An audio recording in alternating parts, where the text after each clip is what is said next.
if I become Mayor of Greater Manchester, I'm going to invite people, girls especially, who have been abused by the NHS or the gender ideology to come forward, put a complaint into the police, and we would arrest the doctors and then we'd have it out in court. But my wife voted no. And she said, I agree 100% with Nick on this. Obviously, I lost consciousness at that. And the attack on old people continues now, with new taxes on Werther's Originals. I've not really. Sudoku, lawn bowls, and get our For a second then you had me. For a second you had me then. We've over-sexualised women and girls in our society.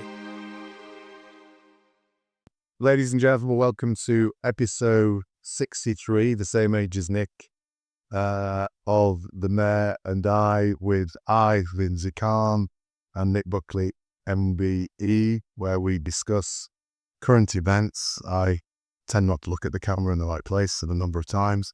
And if you could like, subscribe, comment, buy Nick a coffee, any of those things, it would be much appreciated. And share the videos. And share the videos as well. Nick Buckley, MBE. Thank you. To The Mayor and I. So Nick, we mentioned in the last episode you were at 27,500 subscribers now, which is fantastic. Very well done. You also had a tweet out. I'm not on Twitter, so I could see it, but my wife actually pointed it out. No dear.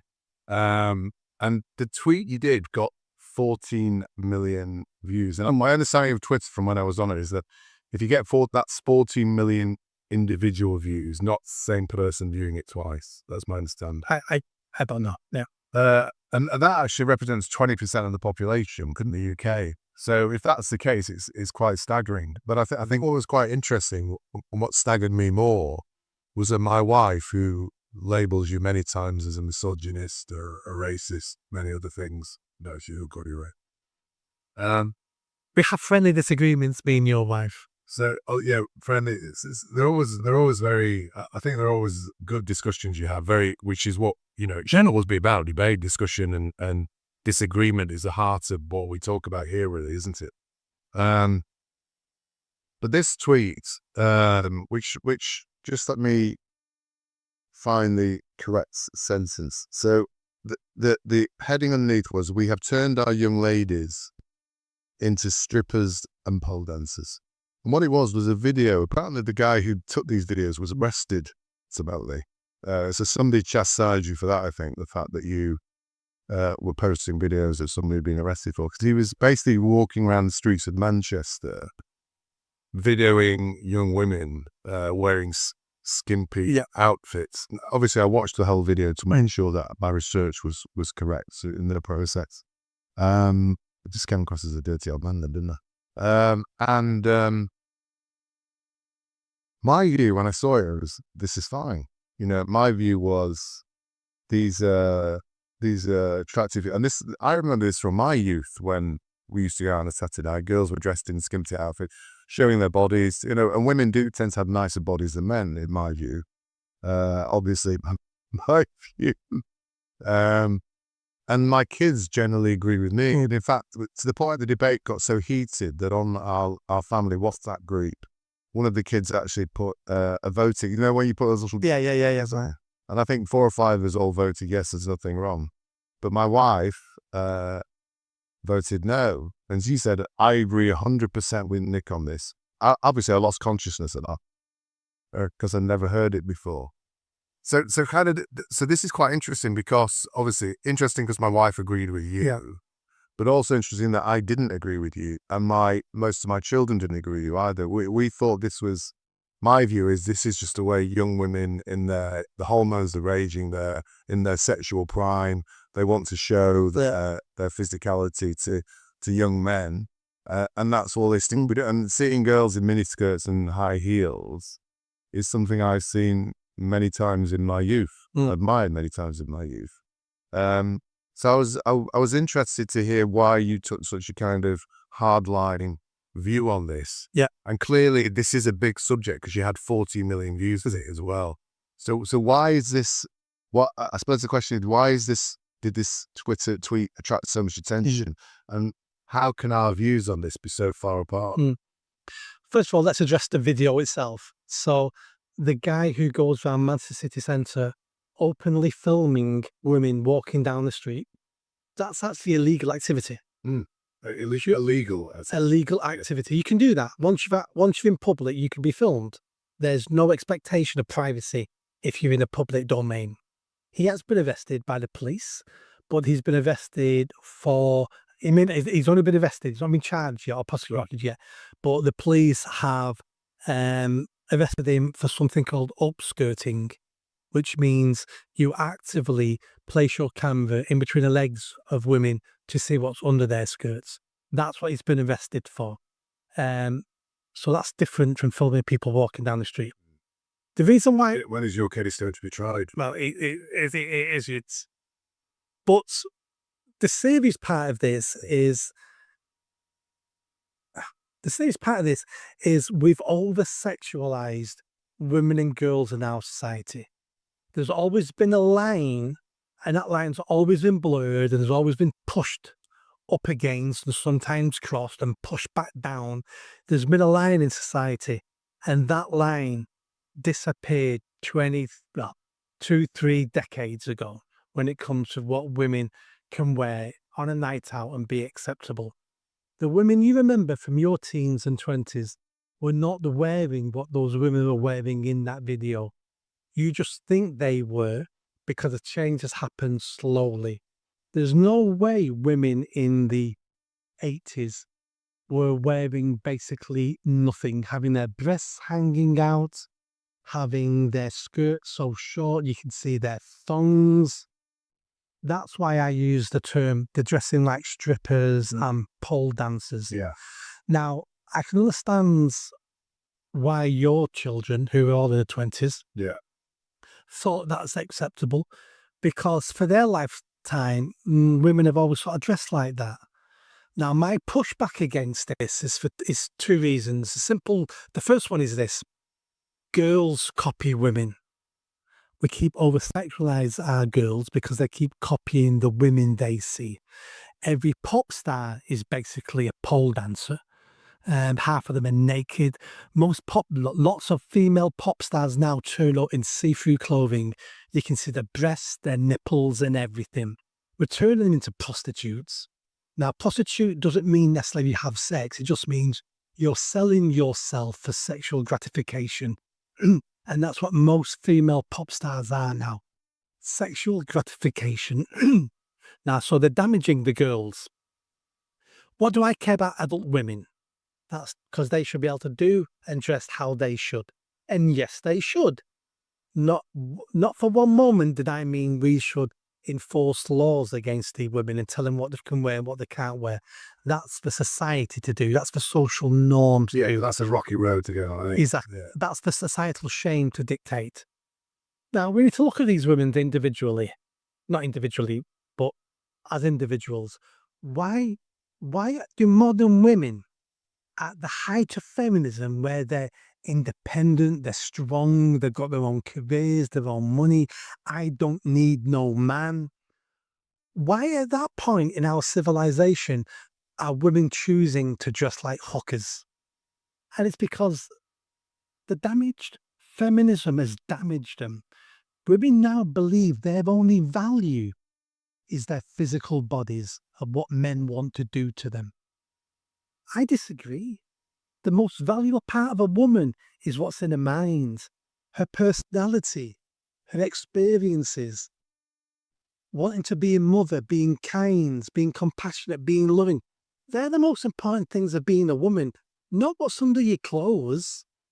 I'm the feminist. I'm the one who wants to protect women. I'm the one who is saying to women, you don't have to dress like a whore to attract men. Because the men you attract by dressing like whore aren't the men you should want. And women feel they're in some sort of arms race, that if I don't dress like this, I won't get male attention. You could get a woman in a bin bag in a nightclub. She gets attention. Yes, that's true. So the attention they're getting is negative attention when it comes to what women want. Yeah. They'll get a lot of male attention, but those men are looking at them, being nice to them. You look wonderful, you look fantastic. And deep down inside, they're going, I just want to jump you. I don't respect you. I don't want a relationship with you. I just want you tonight because you look like a tart. But men won't tell you that as a woman. They'll lie to you. And I know because I've lied to lots of women when I was in my teens and 20s. That's interesting. Oh, you're a Sagittarius. Well, I'm a Capricorn. I spoke loads of bollocks to women. I thought they were interested in that bollocks. That's what men do. So women are constantly being validated for making poor choices by men who just want sex with them. Now, another reason why women are going down this path is because they have no male protection anymore now. Who tells women what a father should be saying? You're not going out like that because you represent me and my family. I'm not having our neighbours telling me my daughter dresses like a hooker.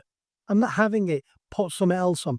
We don't have that anymore. That's quite an interesting point. The breakdown of the family units and the interaction between families as well means that's something that doesn't happen as much in conversations, I'm guessing. Yep. Yeah. Let me connect this now to trans men because we need to understand where this leads to. The reason why we have What is a trans man? a trans man is a girl who thinks she's a man, opposite of a trans woman. So the reason why we have teenage girls wanting to be, well, we say they want to be men. They don't want to be men. They just don't want to be female. Yes. And the reason why trans women are men who just want to be women because they're perverts. Yes. Trans men are teenage girls who are repulsed at being a female. Yes. So they think they might be a man. They don't want to be a Trans women and men who want to be women, they get perverts. Yeah, sexual kick out of dressing like women or pretending to be women. Exactly. I think that's the majority of them. Yeah.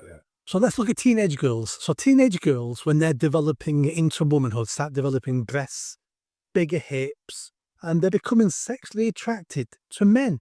And we can see girls sometimes who are far too young, and then men will go, she's turning into a beautiful young woman. But because, this is my theory now, no evidence for this at all, but part of my theory, the explosion of trans men in teenage girls, is the fact that they have no male protectors around them. Brothers taking responsibility, fathers taking responsibility, that when they're changing into becoming a young woman, when they have that attention, those stares, looking at your breast, they're finding that intimidating and threatening. And their answer to that is not looking to their father for protection and the tribe or the family for protection. That's why we protect young girls. They're vulnerable. So they go to the next stage, which is, I've got no protection. If I don't become a woman, there's no threat to me. And I think this is part of the mental illness affecting teenage girls on why they don't want to be women anymore, is because men are not protecting them through that transition from adolescence into womanhood. There's also that thing in young women as well. I can't remember what it's called now, but it's like a mass where, the anorexia was an example, wasn't it? Where psychosis. It was like a mass psychosis. There's more specifics with the young women. I think Matt's handling as well, isn't it? It's kind of like a group thing where we're all like, we must do that. But I think you're right. I'm thinking, and I know, I've got 2 daughters, so they go through a very uncomfortable phase in puberty where they're uncomfortable with what's happening to them, that they're torn between their childhood where there was no attention from men to developing breasts, like that. And I think they're very uncomfortable about that, and they feel it's a difficult time for them. And I think a lot of them deal with it now by saying, "Oh, I'm a man," and then you can avoid that uncomfortable. Everybody has uncomfortable periods in their teens, don't they? Where they're not sure what's happening, they don't know what's happening, everything is bizarre, and they go. Whereas in the past, they were supported through it by society and the family. There's nothing there now. In fact, there's an encouragement to do the opposite, isn't there? Exactly. And we've seen that today and yesterday with the new Disney film about the Lion King. 12-year-old girl, star of the film, Ivy Blue, American girl she's called. She's 12. She goes to the premiere of the film in this gold dress that pushes her breast up and all you can see is cleavage. She's 12. She's not even a teenager. And that's been criticised all over the internet. That is scandalous. Because we keep over-sexualising children. Yeah. So I think that your argument then is the over-sexualization of young girls, women and children has resulted in this porn star dressing of women now. You're saying it's a manifestation of a broader malaise, I guess you're saying. It's called the cult of the whore. Yeah. Right. So I don't like that word whore. Just on that, thank you for telling us about your tweets, and I'm not sure I agree with. Well, before we move on, Yes. this fits in nicely with my book, Oh, here we go. Feminism. And you're going to talk about that. This is the advertising break. Yeah, this advertising break. Now, I'll have a drink of my tea. sponsored by Nick Buckley. So that's my book on feminism. It came out last year. It's just been reduced last couple of days on Amazon now. So you can get it. It's cheap now. It's $4.99. Christmas. Ideal for Christmas. First, a nice Christmas break. Yeah, for the woman you love. I didn't think I might get one of those for my wife for Christmas. And it talks about the damage feminism has done to women. So every decade we have more and more feminism, and every decade women report more and more unhappiness. So the index of women being unhappy is reducing every decade, but we get more and more feminist policies. Feminism is killing women. Does a book come like this? Yeah, that's the book. That's a nice book, that. Yeah. So feminism, yes. It's killing women. I discuss it all, from the history of feminism to the trans ideology, to the lies, myths that they tell us, and how it damages women in general. You mentioned this girl at the awards, I can't remember. Ivy Blue, who's showing her boobs as she's 12 years old. There's also another big case in America at the moment. I don't know if you heard of a girl called Clementine Breen. So she's currently suing her doctors and the authorities because she was put on puberty blockers. This is quite shocking to hear. And I think a lot of our viewers aren't aware that this stuff is happening. But it's happening more in America than it's happening here. She was put on puberty blockers at 12 years old, and then given this is unbelievable, given a double mastectomy at 14 years old. Yeah. Child abuse. Someone needs to go to jail. I think somebody needs to go to jail. Yeah. So she's now, obviously, she was just going, apparently there was some history of abuse in the family, so she had mental issues. Yeah. They manifested themselves in saying, I want to be a boy, but they cut her breasts off, 14 years old.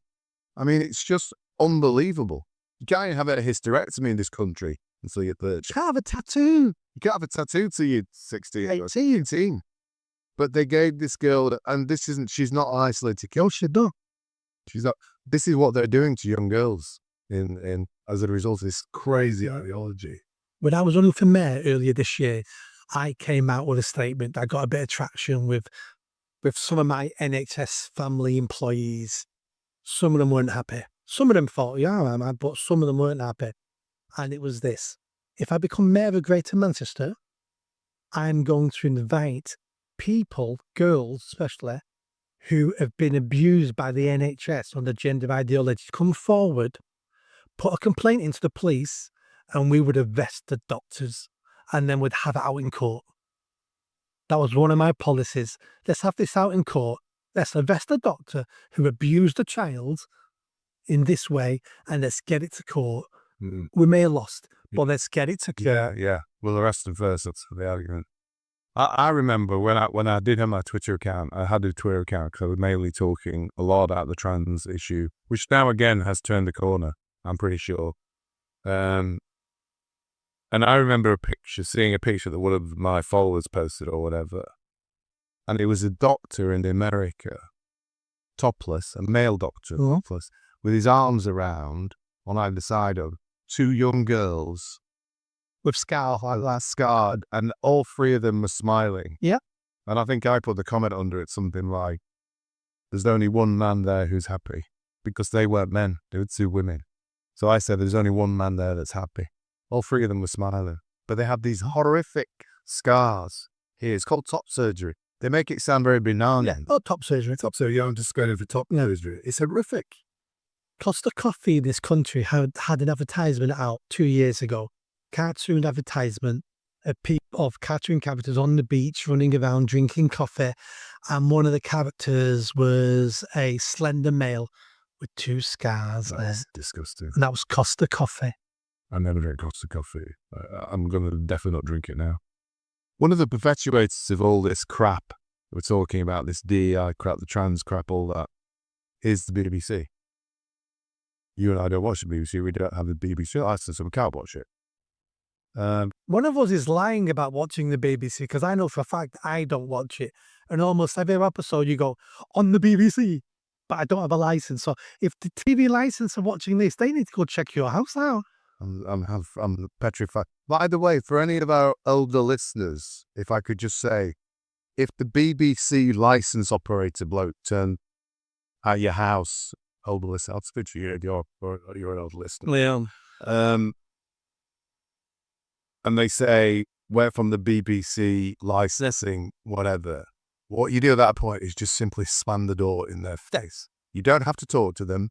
You don't have to give any answers. They have no right to enter your home. So please do not entertain them. And the reason lots of little old ladies have ended up in prison over this is because they've invited them in and answered their question. Yeah. They cannot prove that you are watching the BBC or whatever it is, but unless you actually evidence it yourself. So I think what's happened is a lot of little old ladies say, oh yes, I have been watching it or whatever. And they end up getting prosecuted. Absolutely. So just slam the door in the face, and the same goes for the police. Yeah. If the police turn up at any point. This is a private matter. This is a civil matter. It's not a policing matter. You don't have to let them into your house. You don't have to answer the door.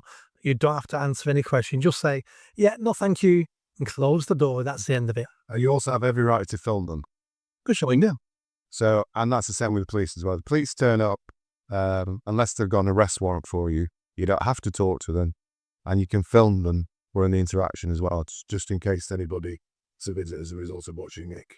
And I would advise you film the police and anything like that all the time. Yes. Yeah. A couple of years ago, I'd have said there's no need, but I've changed my opinion. I would have said film it. I told you about Tom my son in Newcastle. The cop has turned up because somebody complained.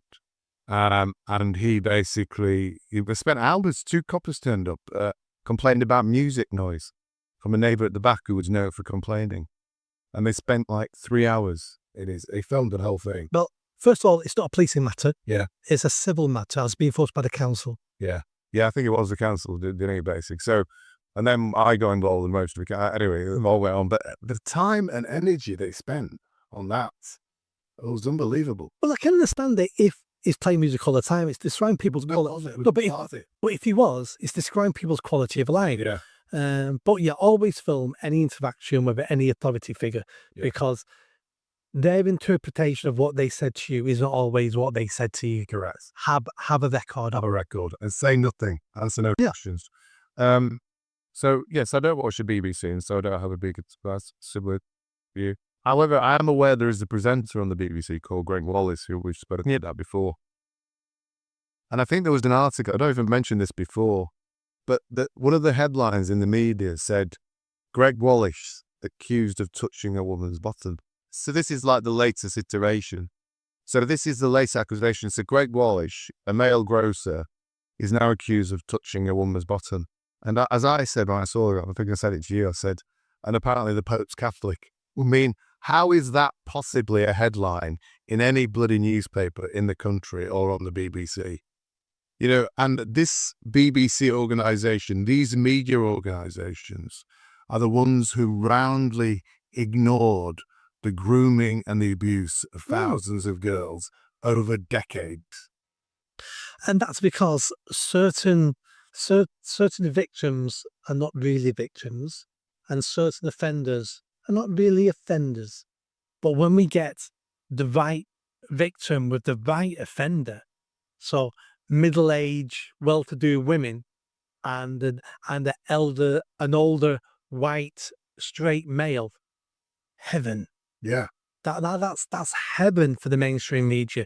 We've got our evil person and we've got our lovely victims here. Yeah. And as far as I can see with the Greg Wallace thing, there's not a shred of evidence that he's actually particularly done anything wrong. It's just an assault, again, on the working class and the way the working class choose to live their lives and behave or whatever. That's what this is to me. Everybody else has the right to be their true self. I'm gay, I'm campo, you accept me as I am. I'm black, but my dad was Jamaican, so I talk like this, man, and you got to talk to me like this, even though I spoke like this at school. We have to accept everybody who they tell us they are, apart from middle-aged white men. Because if we be our true selves, that's patriarchy, that's misogyny, that's racism, and it is the two-tier thing coming all over again. Correct. Yeah. You can't be a white middle-aged man who touches a woman's bottom. Well, I don't know about touch about, but he got first in trouble because of crude jokes. If he wants to tell crude jokes, well, he's entitled to tell a crude joke. You're entitled not to laugh and call him an idiot and have nothing more to do with him. But he's still entitled to tell a crude joke, because who defines what a crude joke is? Because when we start defining those things, the people who have the power to define them will be the people we don't want defining them. It's just more controlling of who we are, our speech, our actions, our culture, and who we are. And I'm sick of it. But even the touching the woman's bottom, and I know you're going to say that's not acceptable, but there's quite a famous video of a singer called Justin Bieber, I think. Yeah. When he was about 14. On stage being groped. Yes. Have you seen this? Yes.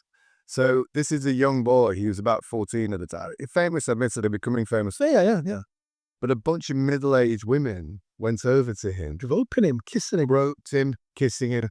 He was uncomfortable on stage. He was trying to push him away and everything. Yeah. Why has that not been raised by the BBC?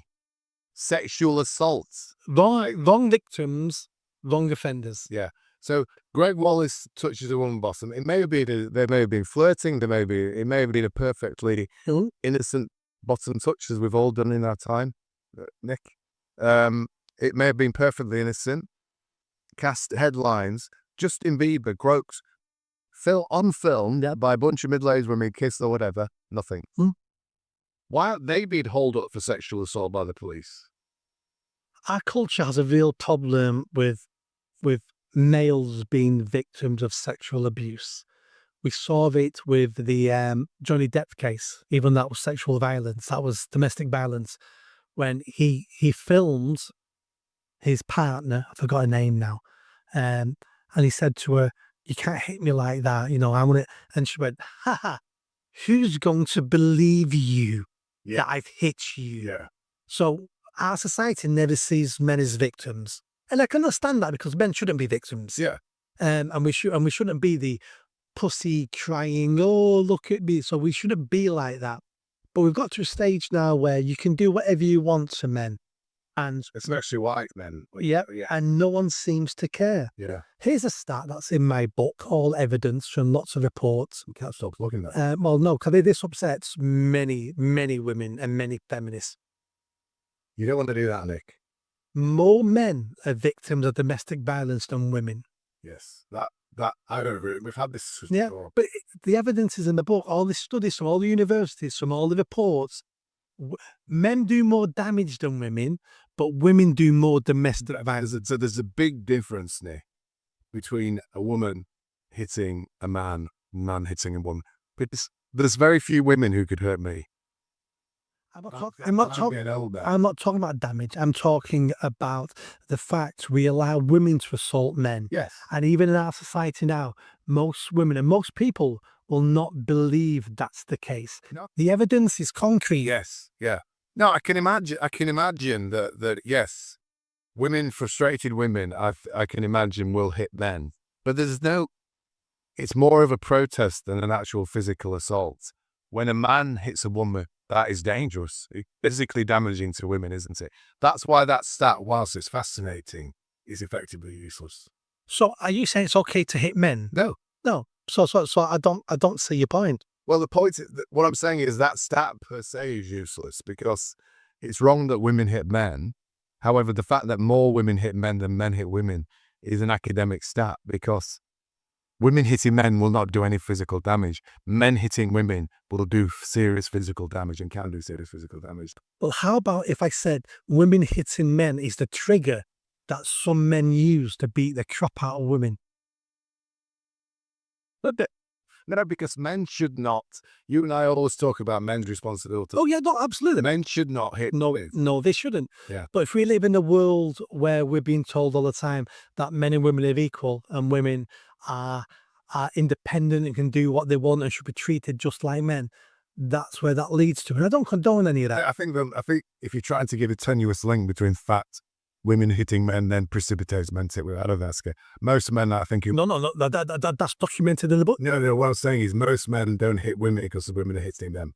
Oh, you'd be surprised. What percentage?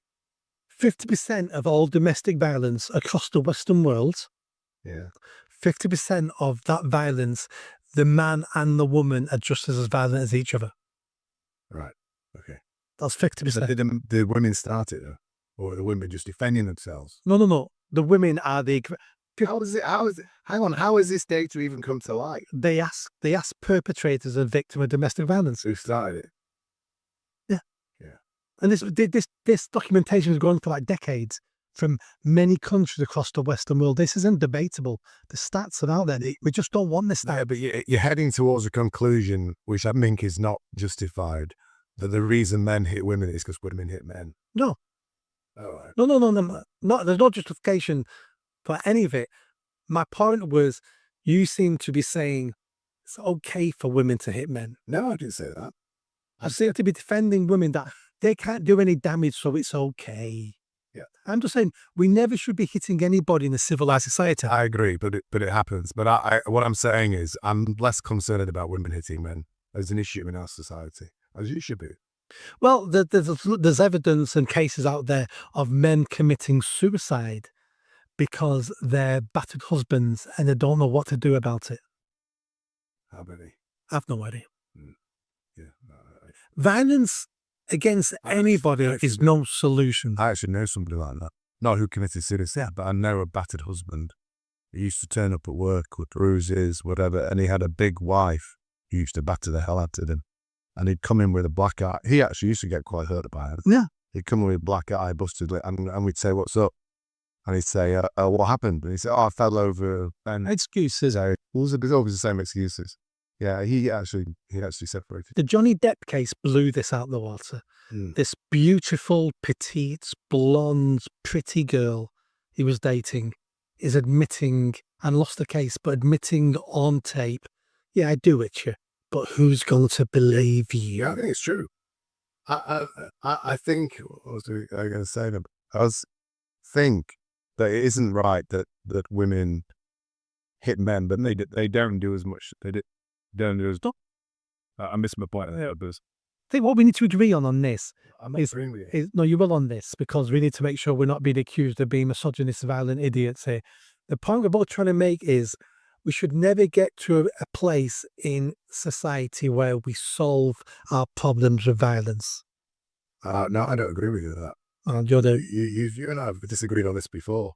I think violence, I don't mean, I mean within relation. Oh, within relationships. Within relationships. Yes. Yeah. There comes a time where you've got to fight the government. Did we need to fight is violence to get rid of the two-party system required? It might be. However, I would like to say that I think things are starting to head in that direction. Anyway, so I'm less prone to, I would say at the beginning of the Labour government, when they were arresting people for tweeting, we were close, I think, to a justification for violence on the streets. I think we've moved away from that now. No. But I might be wrong. If I could just head on with the BBC and my attack on the BBC, there was quite a funny tweet, which I think I sent you, where somebody had kind of done an artificial, done a skit thing and made Greg Wallace look like Wallace from Wallace and Gromit. Yeah. And he was standing next to Gromit saying "cracking tits, Gromit." So I thought was hilarious. Funny. Then just carrying on with the BBC, something I saw on Twitter, because I don't watch the BBC, was a clip from a program called was it the morning? It's on in the evening with Alex Jones, a Welsh presenter, It's like called This Evening. I'm sure I'll listen. No, I don't. Tells what it's called. The Daily Show or something like that. And that's on in the evening on BBC. So there's Alex Jones, she's a woman, Welsh woman, a presenter. And she was with one of these emasculated male presenters. I don't know. It might be Namdi Peters. They're all the same. They're these kind of weedy, effeminate male presenters. They seem to have dotted all over. And they were interviewing an actor, a fat actor, who's in a new comedy show called Smoggy Queens. Have you heard of this? No. So Smoggy Queens is the latest BBC comedy. I mean, when we were young, there were things like The Young Ones, Blackadder, Fawlty Towers, all these fantastically written, incredibly funny.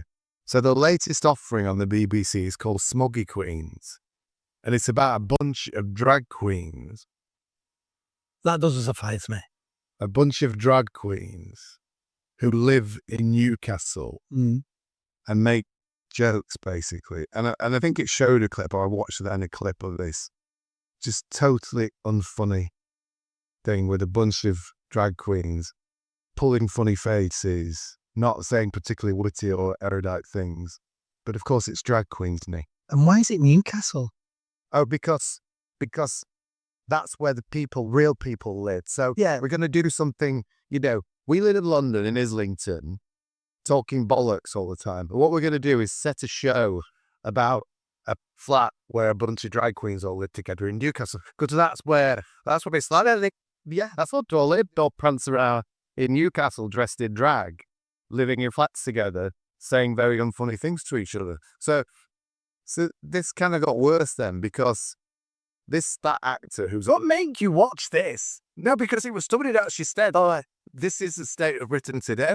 It was like, and I was like, Jesus Christ. Or maybe it wasn't. Maybe this is just my interpretation. So that these grotesque presenters are interviewing this grotesque fat actor who's obviously just desperate for the work. And I've seen him before. He's a bit actor, but he's got a main role in this, dressing up as a fat drag queen, basically. But then sitting... So this is, by the way, this got us out at 6 o'clock, the Daily Show. It's on. Kids are watching this. Yeah. Our children are watching this, prime time. So this fat actor said, it's great, this program, or whatever, in his Newcastle. That was a Newcastle accent, by the way. It's great, it's a program. It's like, we're great in Newcastle, or whatever. And it showed a clip with him dressed as a drag queen with a bunch of other other drag queens all pulling funny faces and not being particularly witty. And then next to him was the drag queen.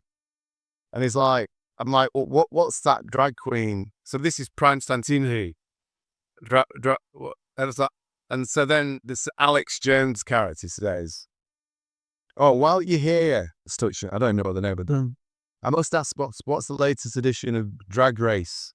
How is it? So Drag Race, for our gentle listeners, is a show where people compete as drag queens. But that we call RuPaul's Drag Race. When we were younger, it was just a tiny program. Not when we were younger, only a couple of years ago. Jesus. No, it's been around a while. It's the American show, Drag Shows.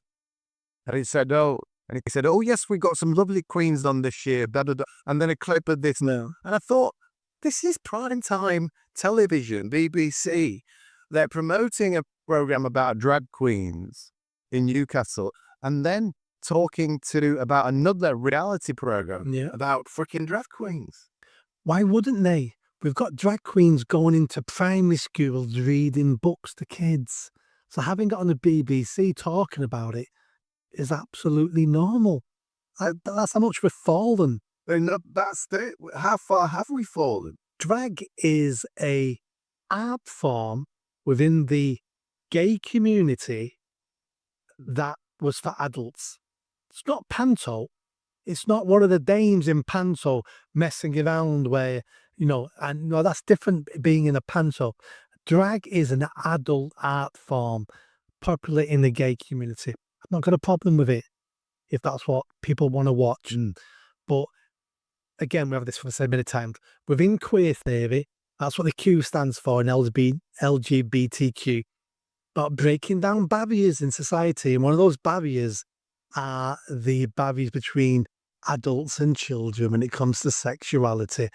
And they're using mainly innocent drag artists who are not paedophiles, who would never ever dream of it.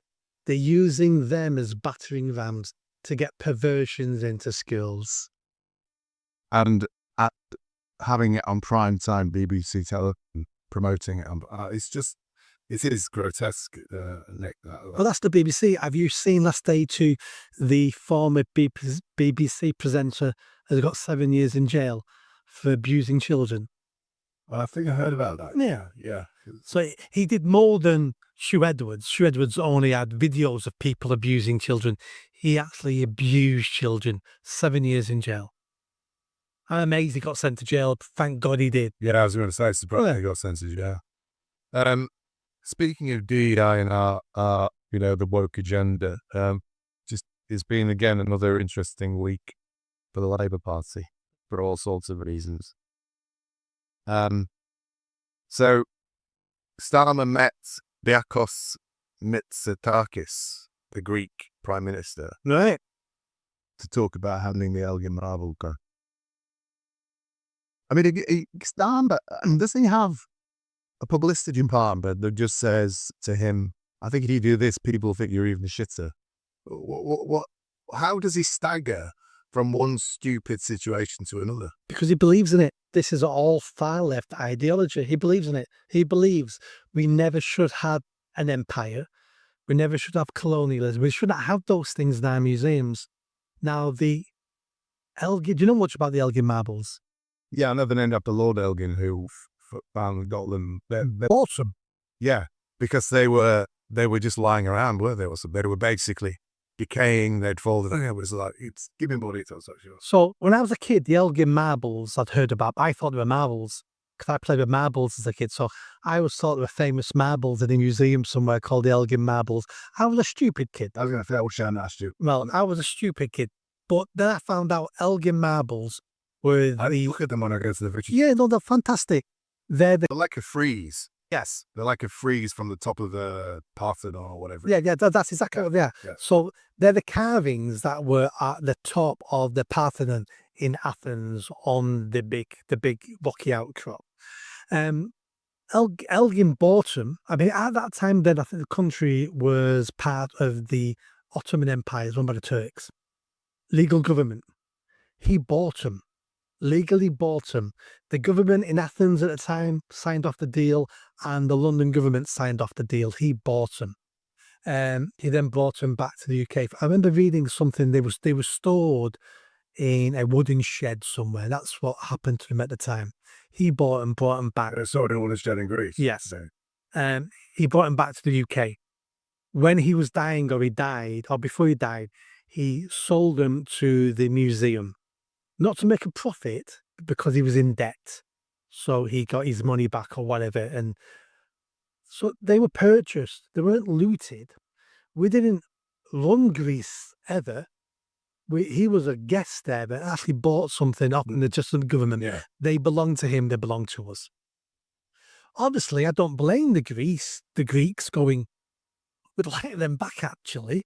Oh no, you sold them. Yeah. You personally did sell them as an individual, but your government at the time sold them. We own them. End of story. That's it. If you play nice, we might loan them to you every now and again. But even I wouldn't do that because I'm not to get them back. So I wouldn't even do that. We need to send a message. These are ours. Everything in the British Museum is ours, even if we stole it. They're ours. Have you heard of something called the Benin Bronzes? Yes, I have. Yeah. So the Benin, I believe, are a tribe in Nigeria, somewhere around there. It's actually a country in Sub-Saharan country called Benin, next to Togo. I've been there. Oh, is that a country? Yeah. It's a country, Benin. Yeah. Right. It's next to Togo. Right. When you're passing from Benin to Togo, Yeah. going into Nigeria. when I made that trip recently. Right. Okay. Get it. Anyway, it's in Africa. They've got lots of voodoo there. Yeah. We went into a voodoo market. Well, the king at the time of the transatlantic slave trade earned that much money. He commissioned those bronzes to be made. He commissioned them out of slave money, and they want those bronzes back now because it's part of their culture.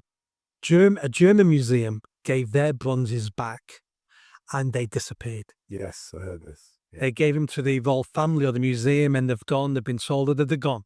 So we should never give them back. We've got things in museums that belong to us now. That's the end of it. But Keir Starmer would like to give them all back. Yes. At the same time as he was showing the Greek Prime Minister the Elgin Bible, saying, you can have these back, mates. A 99-year-old woman turned up from Canada. Have you heard about this? So she's a British woman. She travelled from Canada, which is 8,000 miles or something. It's still not on it. I mean, it's hard when you're 99 to travel 8,000 miles, Nick, as you probably know. This episode all about how they got my age. Are they working on that TUI flight? So, would you like your drink? She travelled from Canada. Nice. It's hard to do that with a petition, because apparently if you live in Canada abroad, but you're a British pensioner, you don't get your full pension. So it's something like that. It's to do with the fact she's not been getting a full pension, basically. So she had a petition signed by a bunch of other old people who is getting suited down quick love, turned up at 10 Downing Street. Starmer didn't even need stuff. I mean, why would you not, for the sake of a couple of seconds, just pop out, shake a hand, take the petition and pop back in again? Because that would set a precedent. So you got to do it every time someone turns up at 10 Downing Street. And people then would go back, we need to have that petition in. You're not going to do it, Joey, because you're 17. Let's get your great-great-grand to do it because she's 93. She's in a wheelchair. She's got them excellent. It would set the precedence of stunts to hand petitions into Downing Street. So I sort of get that. No, I think that's false. I'm sure Boris Johnson would have met her. The fact she's 19. Boris Johnson would have slept with her. The fact she's 99 is germane to the age is germane to the petition because it's to do with pensioners. But it's the age that gets the press attention. Yes. So people will just twist it to fit their agenda, to get their petitions handed to the Prime Minister. I understand why. No, they'd actually let her go to the front door. So that she'd been let through the security and everything. Yeah, exactly. So she handed it in, just not to the Prime Minister. On the basis that they get that far, they don't let that many people get that far, but they let her get that far. Why then couldn't he just shake her hand? I don't want my Prime Ministers opening the door, taking petitions. They're too busy for that. He's got shit to give away. You've heard it here first, folks. This is what will happen when Nick gets into power. Little old ladies will be shoved out of the way as they walk to... And the attack on old people continues now, with new taxes on Werther's Originals. I've not... Really? Sudoku, lawn bowls, and garvations. For a second then you had me. For a second you had me then. I thought you were going to say there's some... You had me then. That is a joke, obviously. I read it. It made me laugh. But that's how crazy it's got. And that even I started to believe that was true until it went on. But that's how crazy the world's become, this country. That's why I thought when I read it out, that's why I read it that way, because I thought, actually, it is so insane at the moment. You might actually believe that.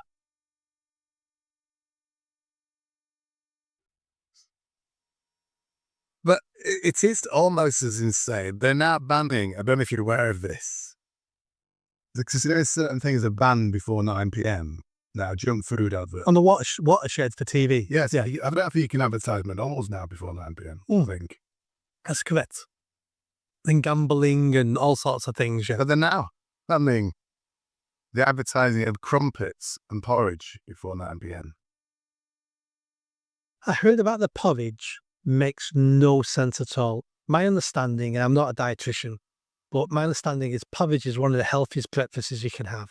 Yeah. Not only is it dirt cheap, it's healthy. Crumpets. I don't see why crumpets are any more unhealthy than lots of other bread-based stuff we have.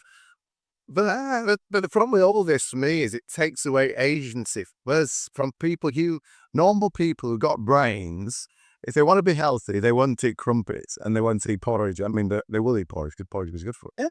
But what I mean is, do they assume we're in? But they have this vision of us as these brain dead zombies drooling from the mouth, having to be told, don't eat crumpets and they're not good for you. This is the bit that really makes me irate. The fact they assume we have no ability to. It's like COVID is the same, isn't it? Give us a shred of intelligence here. We understand if we see somebody sneezing and snuffling, walking down the street towards us, we'll avoid them. We don't need to. You don't get to tell us you need a 2-meter gap. You don't need to tell us to wear a mask or do whatever. We'll work that out for ourselves, you imbeciles. You know what I mean? That's the problem. And they do all sit in Islington, sitting around their dining tables, drinking their Prosecco, whatever it is they drink there, saying, oh, the great unwashed out there, we need to tell them to not eat crumpet, as they're stuffing a crumpet into their face. There is other scenarios for why they've done this. I mean, that's a good one. They think we're stupid. That's quite plausible. Another one is they are just telling us what to do all the time to get us used to doing what we're told. And it's another one. I hope we'll forget things. Yeah. We'll forget them. Well, but yeah, there might be just continually telling us what to do to get us used to being told what to do. Another scenario is they're just a stick of shit, which is a possibility as well. So Angela Rayner, just continuing the Labour theme, was interviewed by Trevor Phillips. I saw the highlights. It was horrendous. It was. Trevor Phillips is a black presenter. He used to be the chairman of the Race Commission or something. An articulate, intelligent guy. Yeah. He was also one of the instigators of all this woke. Oh, yeah. Nice. He's changed a lot. He's that, from what I've seen, he's made some of the damage he did because he's gone too far. Yeah. But knee deep in crystal race. No, I don't know. But I do like him, though. If we go. But yeah, he's an intelligent guy and it comes across well. So Angela Rayner kind of wheeled in, and I suspect she cut it up. I mean, I suspect that's part of the problem. But, you know, if you actually gave her a very basic maths test, she'll do it. So he said to her, look, you're now saying you're building 1.5 million, because they keep going about this 1.5 million pounds. So what you said, built none so far. But yeah. And to people who don't know, housing is under her portfolio. Yeah, she's in charge of house building. And this isn't a surprise question. It was someone else's brief, and she's answering on behalf. This is her brief. This is her area. This is what she's looking at. Yes. So he said, so 1.5 million homes will apparently just house over 3 million people on average, apparently. So he said, but you plan this to build 1.5 million homes, Angela. Yeah. Good for how she talks. Which will house 3 million people. Yes. But you're bringing in, what's his face? The Chancellor, Reeves said you're bringing in 2.5 million immigrants over next, which I've not actually seen that. Is that documented somewhere? Is it? It was in a budget somewhere. Saying we're going to have to bring that in because we need skill. So he's saying, so if you're only building 1.5 million homes that can only have you're bringing in 2.5 million people. Where's the extra room? Where are the extra houses going to space going to come from? And she just couldn't answer the question. She answered the question. She said, we've got plenty of homes. Oh, that's what, sorry, yeah, she said, we've got plenty of homes. And in fact, what he should have said, well, if you've got plenty of homes, why are you building 1.5 million homes? Well, he did. Yeah. So she started off by saying, Trevor, we've got a housing crisis in this country. That's why I'm committed to building 1.5 million new homes over the term of this parliament. All right, okay, yeah, that sounds good. But you're also going to bring in 2.5 million immigrants, which means 5 out of every 7 houses you build will go to an immigrant. Oh, no. We're going to give none of those houses to immigrants because we've got plenty of houses for them. And he went, let me stop you there, because this makes no sense whatsoever. And she couldn't answer it. She just had these standard lines of, oh, Trevor, the housing crisis was caused by the last government who did better. No, I'm not asking about the last government. I'm asking about, well, what we're going to do. Oh, no, we're going to house them somewhere else. Well, if we're going to house them somewhere else, how we've got housing crisis? Trevor, you don't understand. You should have said, you don't fucking understand. Yeah. I mean, she just comes across as thick as two. She did that. She was, I mean, saying she was unprepared is a kindness. How she didn't expect those questions on her brief. Before that, she got asked about the collapse of Syria and the dictator running away to Russia. And she gave some crap answers to that. I can forgive her for that. That's not her. It's not her brief. No one knew it was happening. She gets asked a question. But this is housing. This has been her brief for at least 5 months. How she doesn't know how to answer any question anyone could ask. Yeah. And these weren't difficult questions. Yeah. I mean, they're fairly into their premiership now, aren't they? How long have they been in? They've been in 5 months? Yeah. So July, August, September, October, November. This is their 6th month. Yeah. So what? There must be more than 10% into their term now, mustn't they? If I'm right, it's 5 years, isn't it? So they must be well over 10% in. Just under. Yeah. And, so that was it. Just kind of, and I think, people are starting, people have reacted. So the latest poll on the 4th of December, this month, for voting intention, suggests the Conservatives get 26% of the vote. This is Westminster voting intention. Conservatives 26%, Reform 24%, and Labour 23%. So Reform are now ahead Of Labour? of Labour. And something, I think I sent you an article about it. The media are starting to talk about this now. Yeah. The media are now starting to talk seriously about Reform being a strong political party. They're starting to talk seriously about Farage as well. Have you noticed this? Yeah. They're constantly in the press. So Reform are doing something well about generating a good press story every week. So this week just gone, they've had the defection of Andrea Jenkins, former Tory minister, Tim Montgomery, who started Conservative Home. They're two big names. Look, our listeners don't have heard of them, but these are big names in the Tory party. So they defected him. And our listeners have said of Nick Candy. Nick Candy is a very famous. I'd never heard of him. All right. Yeah, until today or yesterday, yeah. Well, that's just because you clearly don't read very much. The Nick Candy is a very famous billionaire property developer in London, married to Holly Valance. From Neighbours or something. Was she from Neighbours? I think she's a singer. But wasn't she anyway? Of course, yeah. So I know her as a singer. But Yeah, I followed a lot longer than that. She's from Neighbours or something. You didn't know she married Nick Candy, did you? So Nick Candy, he was a very credible Tory, former Tory. Donor as well. And a big donor. And also well known as a businessman in London, basically. He's becoming the new treasurer of the Reform Party. Yes. He's also promised next year to raise £40 million for them. Yeah. So if you add that to the 100 million that Elon Musk is going to give. That's been denied. I think it'll happen. But part of it, of course, is to do with the star power of Musk, Trump, who else is over there? RFK, Galby, whatever she's called. Yeah.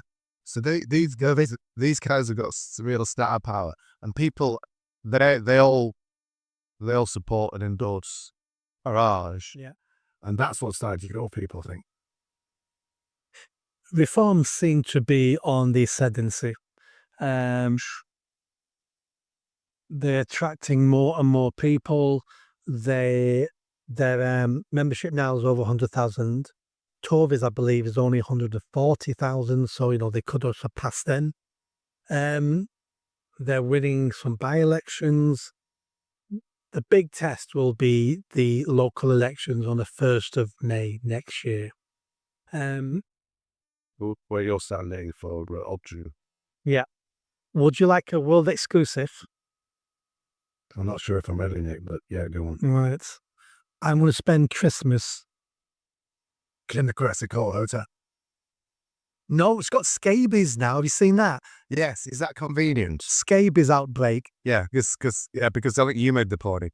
We're not just importing criminals; we're importing already grubby diseases. Yeah, well, I said that because of scabies outbreak. Sorry. Yeah, but I just wanted to know that, let people know they bring diseases as well as crime and other stuff.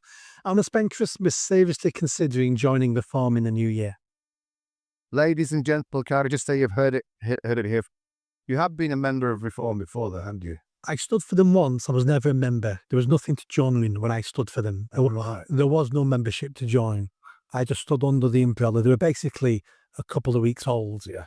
There was no membership. There was no structure. I stood for them, and that was it. I think that would be very interesting, and I think that's a good idea. Yeah, I reflect on it further and come back with my comments next week. Yes, and in the new year, let's do a section on am I or am I not, and my reasoning why this isn't a tease as in I know what I'm doing. Yeah. I'm going to Thinking about it. I'm seriously, I'm going to spend a lot of time over Christmas seriously considering what I want to do, how I'm going to try to achieve what I want to achieve. I never started this to be a commentator. I never started this to be a cheerleader from the side. I started my quest to be hands-on and active. So I need to work out how they form the vehicle for that now, or are they not? And it'll be an interesting discussion in the new year. What I wanted to know, it's very interesting you said that, because my kids who are totally disinterested generally in this part, Tom, the youngest, is interested. He watches, actually. He's 22 and his friends watch as well. They're generally disinterested in this. But then the other day I said, you do realize that you are 2 steps away from Elon Musk with me now, don't you? And they said, what do you mean? I said, well, I know Nick Buckley very well. Nick Buckley knows Nigel Farage quite well, because you do know quite well. I know, I wouldn't use the word quite. I believe you several times, and He must be aware of you because you stood for Reform as a London mayor. Yeah, we almost went out for lunch, but he was in Scotland when I was in Leicester. Right, because when you were doing your lobbying in Abdens, they almost went out for lunch. And Nigel Farage knows Elon Musk really well. No. So you're 1 step away from Elon Musk. Yeah. I'm 2 steps away from it. So once I said that, and this is why it's interesting, the kids' ears all pricked up and they were like, what? What are you talking about? I said, well, I know Nick. They knows Farage. Farage knows Musk. We're 2 steps away, aren't we? And suddenly they were interested because, of course, Elon Musk, same with Trump as well. It's the same principle to Trump. Elon Musk, Trump have massive star power. Yeah. Massive star power, massive drawing power.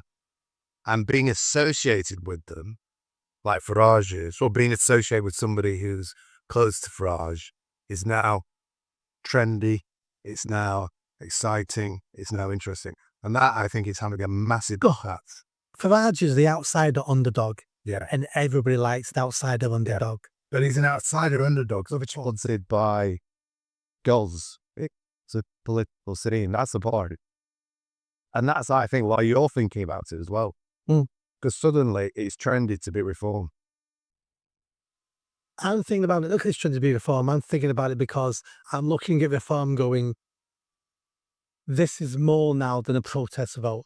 Oh, God, yeah. This is more now than we're going to make an impact in 20 years from now. I mean, Jesus, I'm 56.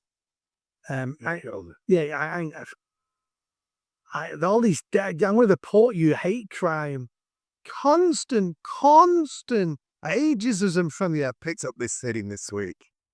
I don't know why I'm enjoying.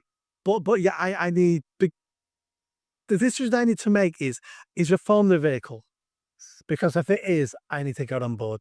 Even if I go nowhere with them, I want to help them get somewhere. Yes. So it's not a bit about me. No.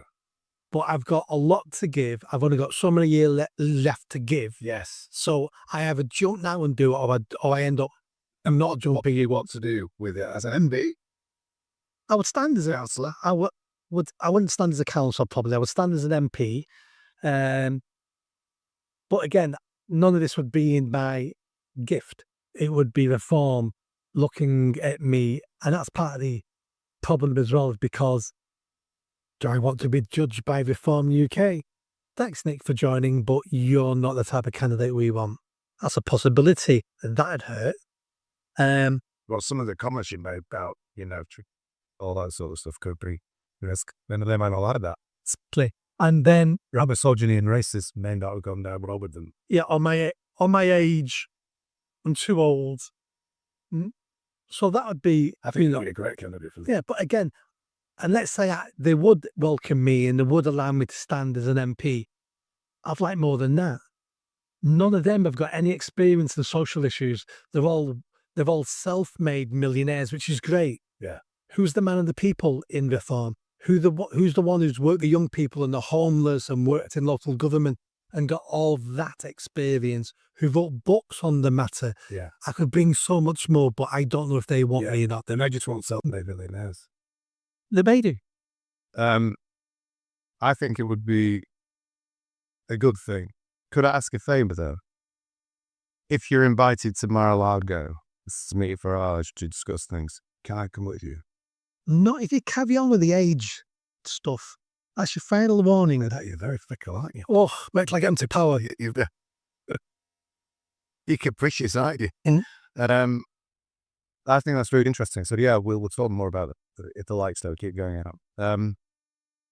So yeah, I think just picking up on that, reform are becoming a real political power now. It's sad to see that. There's no doubt about it. I don't think anybody can dispute that now. And Farage is now being taken far more seriously than he has been for a long time. So I think that their star is certainly rising. However, the prime Muslim, as I now called him, have you heard that expression? Yes. Sadiq. No, the prime Muslim is they call the prime minister now the prime Muslim. Oh, I'm not a dark. Keir Starmer. Right. So Keir Starmer is now called the prime Muslim, following his acceptance of Sharia law during the when he was asked that question about Cousin marriage. No, not the cousin. No, I'm not after. I've not actually got the cousin marriage yet. Yeah. He was asked that question by that guy about should it be blasphemy about the blasphemy laws. Since they be called the prime Muslim, I think the two cousin thing isn't helping that cousin thing. The prime, yes, because apparently Labour, this thing about cousin marriage, the Tory MP tried to raise it, but a Labour MP said, stood up for it basically. I forget the terminology, it's under next week. So the prime Muslim has now relaunched himself, are you aware of this, with 6 new pledges. Not one of those pledges relates to the most pressing concern that most of the British public now have, which is on immigration. Yeah, of course it doesn't. Why the hell not? Because he's got no intentions of doing anything about it, and he needs part of that vote in the next election.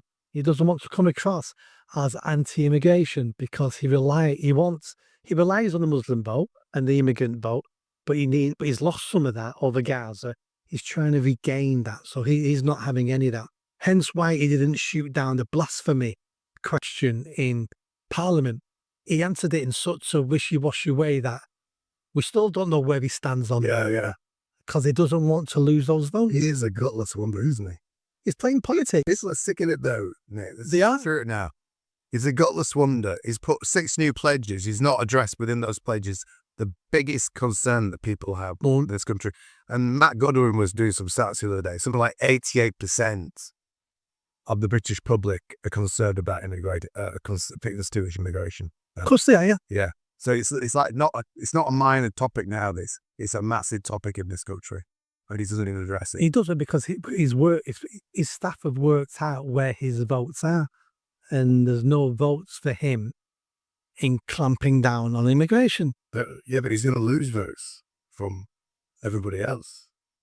This is all horse trading with the stats about we're going to lose this, we'll gain that. So they're working on this all the time. Well, they're not very good at it. Rupert Lowe, have you heard of him? Yes, he's turning into the star of the Reform UK Yes. MPs. So Rupert Lowe, for our gentle listeners, he's a Reform MP who has started to request something like daily 20 questions from, because you're limited to a certain number of questions you can ask, aren't you? I'll imagine so, yeah. 20 questions to the various government departments under the Freedom of Information Bill to get information that has been withheld from people. And some of the numbers, I'm going to go through some of them now, if that's okay, I'm conscious of the time, but quite staggering. So in 2023, the amount of universal credit paid to households with one or more refugee in them was £726 million. Wow. This gets worse. In 2023, Guess how many council houses were allocated to non-British citizens? Council houses. So these are council houses for our people living, our people who have much money, who need accommodation, who, homeless, Subsidised by the government. subsidised by the government. These council houses, yeah, has buys numbers, Numbers or percentage? no, both. Percentage-wise, I would say over 50%. I don't know what the percentage is. The number was 33,000 council houses. 33,000 in that year. homes that could have been given to British citizens in need have gone. In the last 18 years, guess how many council houses have been given to non-British citizens? No idea. Nearly 500,000. 440,000 council houses. I don't know what percentages these are, basically. And kind of the icing on the cake on this, which is kind of a side issue. What do you think the most popular baby boy's name was in 2024? Mohammed. Correct, Mohammed. So, And that's been the case for several years now, I believe. it's like, would you wait yet? I think you did the video a while ago, didn't you? Have you had enough? Can these people out there who think there isn't a problem with immigration just look at these stats, see what's going on? Now, Matt Goodwin, as I say, has actually done a survey or done the assessment. 66% of the population in the UK now think immigration is too high. So the majority of us now think immigration is too high in this country. 85% think governments have handled it badly. So we're just getting the majority of people now pissed off. And 66%, the same percentage, think the country has lost control of its own borders. I'm amazed it's only 66%. Well, are you though? Because I think if you go back a year, nobody would talk about immigration, would they? Oh, is that last year's figures? No, these are current figures. Oh, right. Yeah. What I'm saying is, you're amazed that if you went back a year and nobody was talking about it, Yeah, true. we would find it difficult to talk about this because he said he called the racist, don't he? Only 20% think mass immigration has been good for the country. Basically, what Matt And they're the immigrants. and that, that's true. they're the immigrants. 20%. I did an exercise, Nick. So I know that Rupert Lowe's trying to gather this information together, but I think we finished on this, so that's okay. So I did an exercise using my knowledge, using my information. And I used ChatGPT to gather information as well, to try and work out the cost of immigration every year, basically. And I'm going to whiz through these quickly and then give you the total at the end. So the asylum system costs us 5.38 billion a year. I'm not finished. Tax credits for foreign nationals, £5 billion a year. Out of work benefits, these are estimates, and probably prudent estimates, by the way, 4.4 billion a year. NHS usage, if you do it simply as a ratio, remember we do know some sectors and components of foreign nationals have higher demand than the NHS, but let's be fair. 28 billion. Education, this is schooling, non-foreign nationals, 13.6 billion. The policing and justice system, 2.7 billion. I'm not finished. Social services, child protection and adult care services, 3.75 billion. Immigration and border control, 3.5 billion for visa processing, enforcement and deportation. Homelessness support, 240 million. Public infrastructure for transport and other infrastructure in place, 1.44 billion. The grand total of that is £68 billion a year. That's so big. I can't even imagine and quantify what 60 odd billion is. So maybe make it more manageable as a number. It's obviously more than the money we're saving for the year by not hitting the pensioners. Yeah. To make it more, About 50 times. with 28 million working households in the UK, the cost to me, as a working household per year is £2,500. So we are, out of all the money we earn, we are giving £2,500 £1,000,000 Yeah. per household to fund immigrations of non-foreign nationals. Yeah. And you're not added on there the foreign aid Oh, no, and there's lots of other stuff that you could add on to that as well.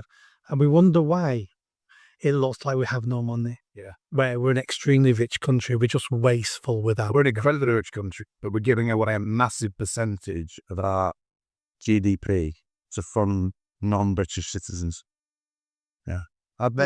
These are my estimates, but I'm guessing that Rupert Lowe is heading in that direction, isn't he?